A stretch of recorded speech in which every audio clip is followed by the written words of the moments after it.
Oh man, like where do you even start with something like this? I mean, as soon as I saw the intro sequence, I knew this was going to be the wrong kind of bad.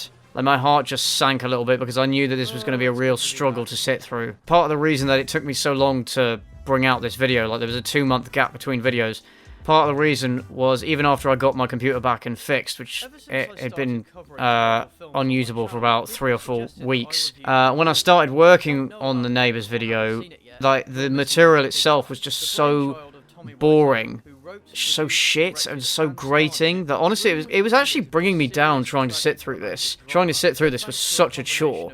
And it just made me a bit depressed, actually. So I had to step back a little bit and come back and go, you know what? No, I actually do want to make this fucking video, so I'm going to go for it.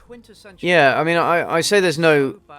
I stand by my statement that there is no enjoyment to be had from this at all. Not even, like, ironic enjoyment. It's just bad. There were a couple of times when I sort of chuckled a little bit, or I was like, what is this? This is ridiculous. But for the most part, yeah, I just found it really, really grating, honestly. What actually spurred me on a little bit to get the video finished was that I re-watched clips from The Room as part of the research for it, and I just realised how entertaining I found how entertaining The Room is, and how much I loved it. And so realising how shit this was by comparison kind of made me want to talk about it all the more, you know. And I think it was the contrast between The Room and The Neighbours that was getting me down a bit, because I genuinely do love The Room. It's such an enjoyable film, and so I guess I have these rose-tinted glasses on when I think about it. And so to compare it to The Neighbours in comparison was just so grating and shit that it kind of upset me a little. It upset me a little bit that somebody who could produce something so enjoyable, however unintentionally, could go on to produce something so awful. Like it tainted the image of Tommy Wiseau in my mind. Honestly, it is very disappointing. So I got the idea for the video because people kept suggesting that I do The Room, and Tommy Wiseau has been on my mind ever since I started to talk about like really shit films and have a laugh at them. Of course, The Room itself has been overdone to death, particularly on YouTube. Something I was going to mention in the original script was, of course, IHE has done it. And because the style would be quite similar, and I guess a lot of our comments would be fairly similar, I thought, well, I can't be bothered to deal with all the clone comments. I really can't be bothered to deal with that. But I thought, what else has Tommy Wiseau done? And he's done a bunch of like minor stuff that isn't really worth reviewing or commenting on. Best Friends was quite mediocre, honestly, not terrible enough to review. And then I saw, he's done something called The Neighbours, a sitcom. I thought, okay, let's check this out. And yeah, I was I would say I was not disappointed, but yeah, I was bitterly disappointed. Apparently Tommy shot an original pilot for it back in 2007. Although, of course, it didn't actually appear until 2014. And then the 6 episodes were released on Hulu in 2015, and also on DVD. So yeah, slight correction. In the video, I said there were 7 episodes. In fact, there are only 6. I misread the entry on IMDb, which has the first episode of the 2nd season, because there's supposedly there's going to be a 2nd season, if you can believe that. It had the first episode of the 2nd season like listed as a 7th episode, even though it hasn't been made yet. So that was me misreading. I hope no more episodes come out of this, honestly, but we will see. I mean, I'm amazed that Hulu even agreed to have these on their platform in the first place. They must have been pretty desperate, or maybe banking on Tommy Wiseau's endearing appeal and fan base. I guess it didn't really work out well for them, did it?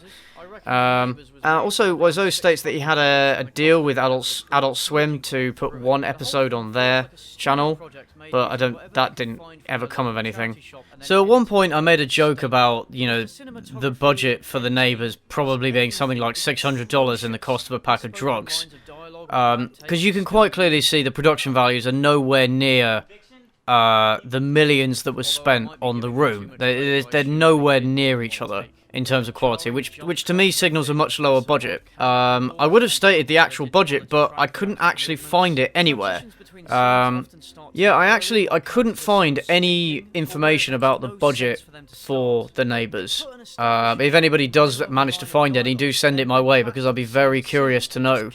The thing with The Neighbours and about everything about Tommy Wiseau is that information is so confused, because Wiseau himself, he's a bit of a character. He's a very confusing person. Honestly, it's very difficult to understand what he's talking about in interviews, and he will very often contradict information given by other people.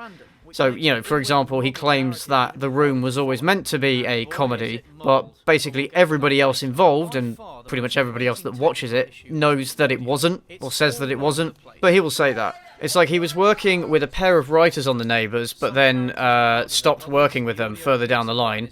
They claimed it was because of him, and he claimed it was because of them, then they were jealous of him, and they wanted to be too involved. We don't really know the truth, like most things about Tommy Wiseau. He's notoriously secretive about and vague about a lot of things. Try reading interviews. Try reading interviews that he's done, and you'll understand what I mean. But yeah, I don't know what he was thinking when he made this.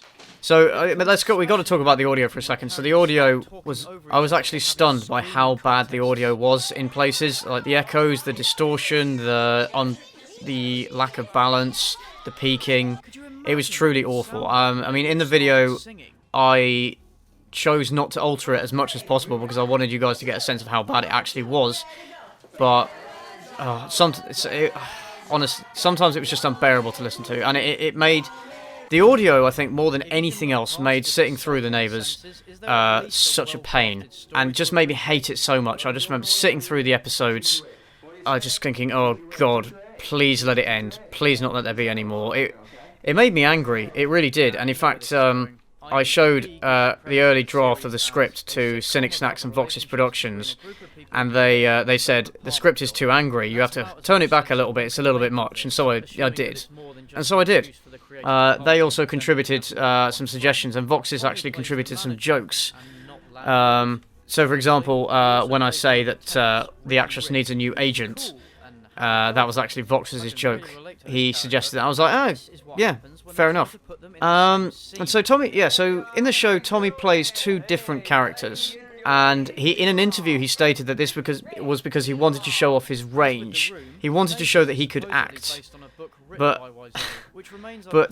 he has no range. Like the character, it's very hard to tell the difference between the two characters because they just act so similar. Except for they do different things in the story and in the script. Apart from the writing being different, the way that they carry themselves, the way they speak and stuff, it's just so... There's so much crossover that... Yeah, you wouldn't know there was a difference unless they explicitly went out of their way to say there was a difference. Yeah, hence why he had to use wigs and costumes, I guess. Otherwise, we'd just get too confused. I talked about the singing. There isn't actually that much singing in it. There's that Frere Jacques. There's the God Bless America, which is like they do one line of it. And then they also start singing Let It Go at one point, although they do a really strange interpretation of it. They just start saying, let it go, let it go, let it go, let it go, let it go. It's very, very bizarre. It's really bizarre. I was almost going to include it, but cut it from the final thing just for the sake of brevity.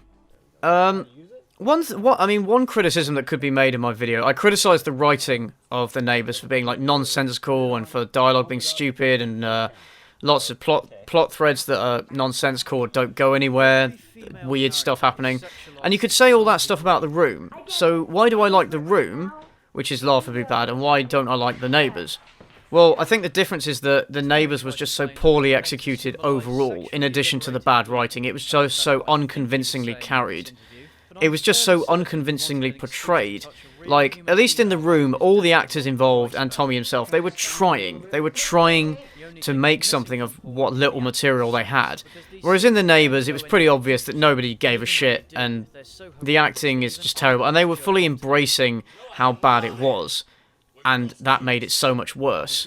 that is what ultimately makes The Neighbours far, far worse than The Room. Bad, bad, rather than good, bad, is that it tries to embrace its own mediocrity. It tries to embrace the fact that it is bad. Like, it was actively trying to be bad. I don't think I emphasised this enough in the video, but my main point was that The Neighbours was so bad because it was trying to be bad, whereas the Room is so bad it's good because it was trying to be good and failed. Whereas this is just shit. Like, it's very hard to recreate the same conditions under which The Room became such an enjoyable piece of bizarre theatre.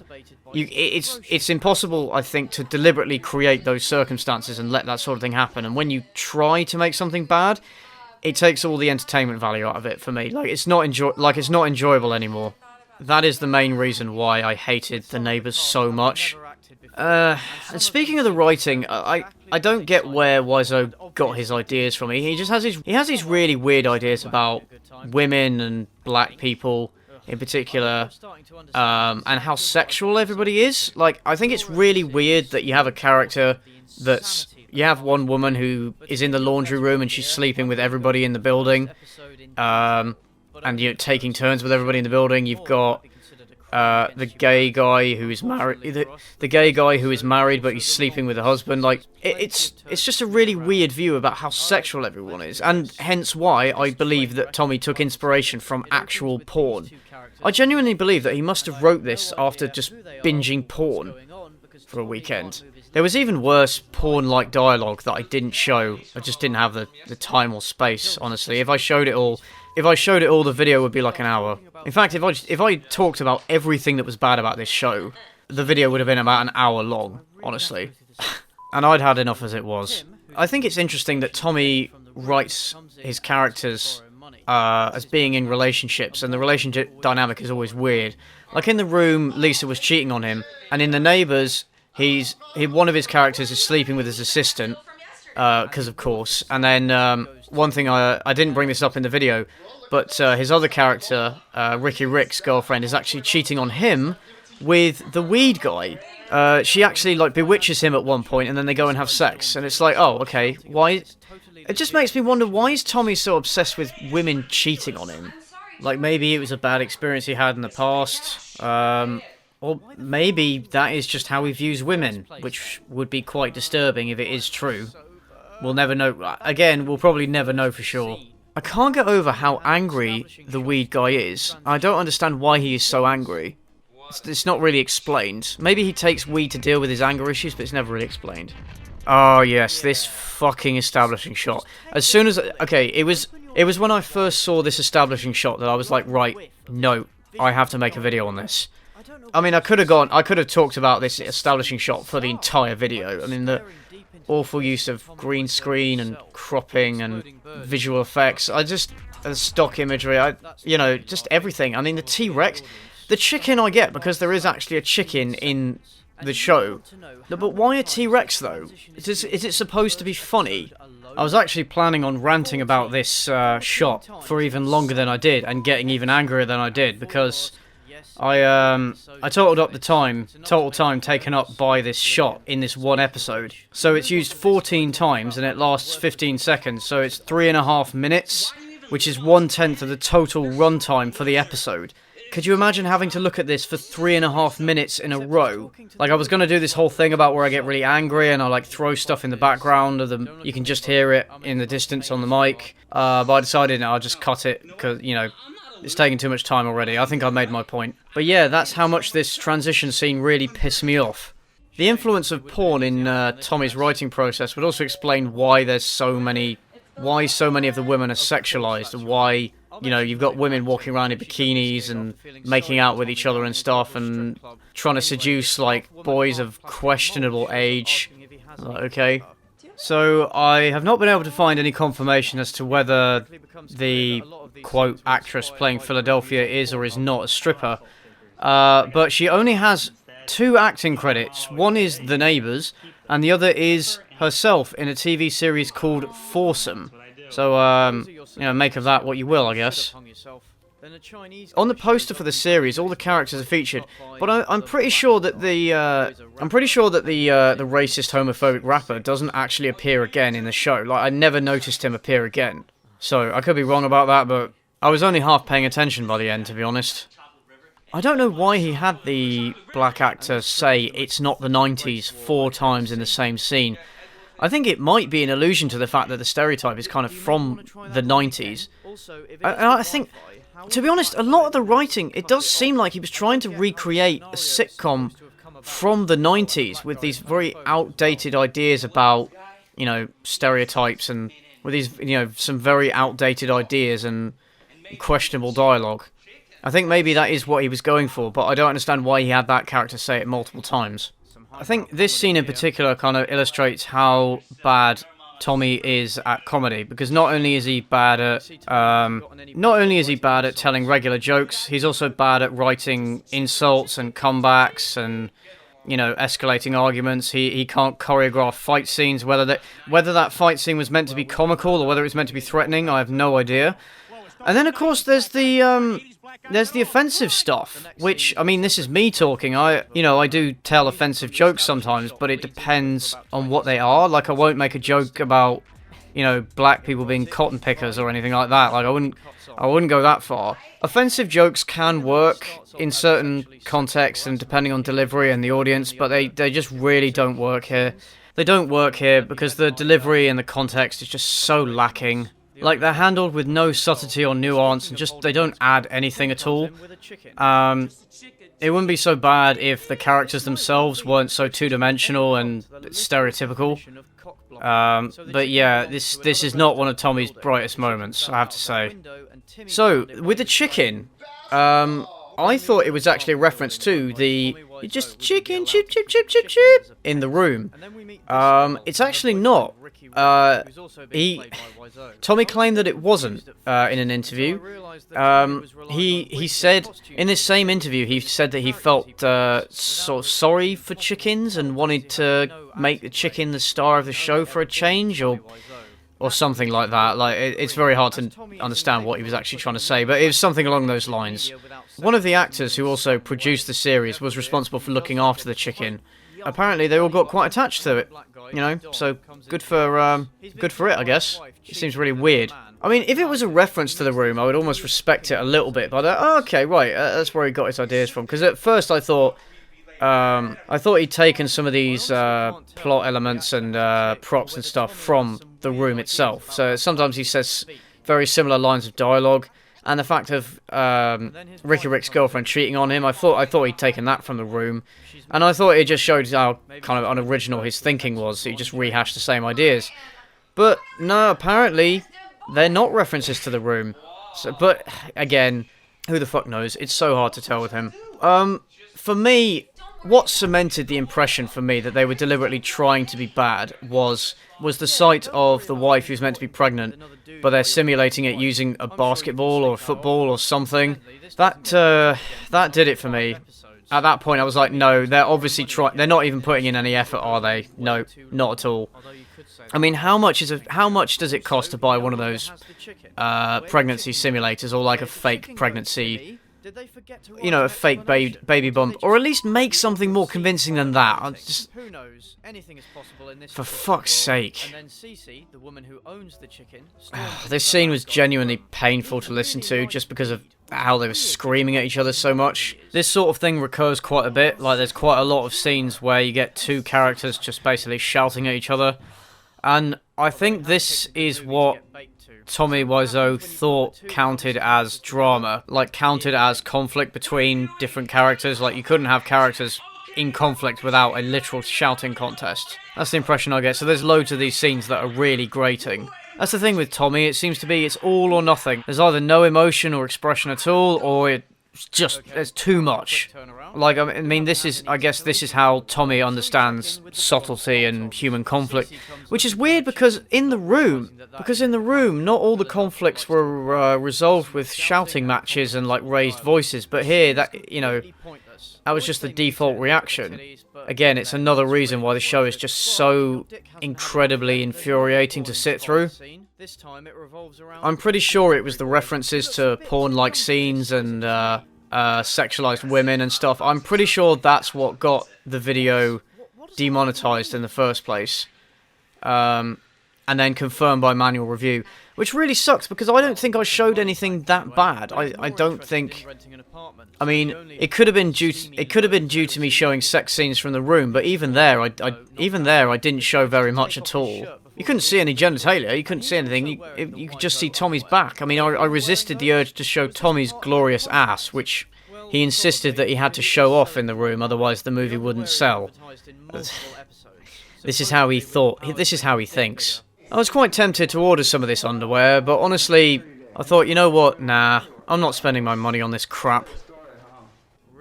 And you may notice in this video that I have new character stills. Those were drawn up by Cynic Snacks, because I felt that, you know, the ones I was using, looked a bit rough, kind of unprofessional, and I thought I just needed something a bit nicer, so that's where those are. A little word on the editing. Actually, the Neighbours is edited together pretty poorly, to be honest. For that reason, it was very hard to match clips to sentences exactly. I had to trim a lot and stretch things and copy frames and stuff like that, and that was kind of annoying. I had to do it for this more than I've had to do it for previous things, just because the editing of the Neighbours was so bad. It's not really explained, well, like everything else. I mean, like everything else, it's not really explained why she wants a gun or why she has these bewitching powers. It's just something that's there. Another reason why this video took so long was because I've been out of practice. Like, I hadn't been making anything for, you know, a month and a half, 2 months, and so coming back into Vegas again was kind of like, oh, you know, what do I do? So, you know, because for me, like, practice kind of makes perfect, really, so the more I do something, the better I get at it, and then if I don't do it for a while, I lose my grip on it, so it took me a little while to get back into the hang of making videos at all. But once I did, it's actually quite a quick process. I got it done within a few days, because I kind of work feverishly. Like, when I have an idea, or when I'm on a roll, and when I really want to do something, I'll just sit down and I'll do so much of it. It just takes a while for me to actually be able to sit myself down in the first place. But the actual process of editing these videos only takes 2-3 days if I sit down and actually hammer it out, which I did with this one. I mean, that chicken really does not look that happy to be there. Really doesn't. So she makes a reference to Georgie, and I made a joke about it being some lore because this isn't something that's mentioned again. But I did a little bit of digging, actually, after the video was finished, and I realised that on IMDb there is actually a character credited as Prince George in 5 episodes. Although I don't recognise the actor at all. I don't recognise this character from any of the episodes, so was he in there or not? I have no idea. And even looking back on them now, I can't find him, so I really don't know what to make of this. So I guess this must have been a reference to his character, but I honestly have no idea. Another thing I didn't get to mention in the video was that Andrew Buckley, the actor who plays the angry weed guy, was actually the producer and executive producer of The Neighbours. From the way that he was acting in front of the camera, I'm fairly convinced that he was trolling. I'm fairly convinced that he put up the money with the condition that he be in it as well, just so he could take part in this complete clusterfuck. Yeah, I'm fairly convinced that he knew who Tommy Wiseau was and, you know, was just doing this for a laugh. If you check on IMDb, he has no other credits listed apart from The Neighbours. This was it. So maybe he was just a really dedicated Room fan who just wanted his own slice of the Wiseau universe. I don't know. But, yeah, it just makes me believe even more firmly that nobody except Wiseau actually wanted this to be good, and they were just in it for a good time. I mean, from some of these scenes, it looks like the cast at least were having a pretty good time. So I would almost kind of want to be involved in this as an actor, like on set. I'd kind of like to just be part of this group and just experience this madness together. I bet they spent the whole time just getting absolutely wasted on Tommy Wiseau's money, probably. And funnily enough, while I was editing this, Tommy announced the release of his next movie, which is going to be a shark movie, and it's called Big Shark. Thanks for watching, folks. Oh, hi, Shark. I hope most of your brain cells are in. I can't wait for that, to be honest, but I'm going to temper my expectations a lot, because I can only imagine Tommy watching something like Sharknado, or any one of the number of really crappy shark movies, and going, "Hey Greg, we gotta make shark movie. People like shark movie, Greg. Gonna be best horror movie ever." You know, so yeah, I'm looking forward to that, and yeah, depending on how bad it is, maybe there's some future material there. Who knows? But yeah, The Neighbours was painful to get through, and this video was an absolute ball ache to make. But I'm glad I made it in the end. So it's the longest video I've made so far, and it's one of the ones I'm most proud of. So yeah, I'm pretty happy with the way it turned out. But anyway, thank you for listening to this audio commentary. I hope you enjoyed it, and I will see you in the next one.